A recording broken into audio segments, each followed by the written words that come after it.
Sôn am swyddi. Rôl Cynorthwyydd Arlwyo. Dyma Gemma Ashurst, a mae hi'n gynorthwyydd arlwyo. Mae Gemma'n gweithio yng ngwesty Celtic Manor. Mae'n mynd i ddangos ambell beth i chi mae'n gwneud yn ystod ei diwrnod gwaith, felly bant ar carts. Mae Gemma'n helpu yn y gegin wrth i'r cogydd baratoi brechdannau a phrydau bwyd i bobl sydd wedi archebu bwyd. Rhan bwysig o swydd Cynorthwyydd Arlwyo yw gofalu am a gweini cwsmeriad. Yn ogystal â chymeryd ei archebion bwyd, mae Gemma hefyd yn gweithio ar y til ac yn trin arian pan fydd pobl yn talu.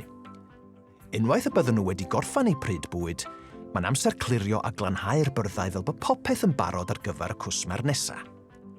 I wneud y swydd hon, rhaid i chi allu cymeryd archebion a pharatoi bwyd a diodydd, sgwrsio a gwrando'r bobl, a thrin arian.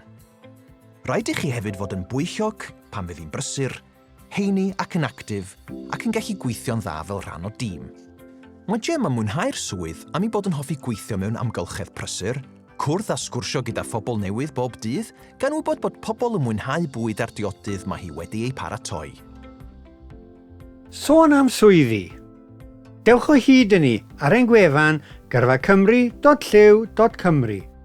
Noddir gan Llywodraeth Cymru.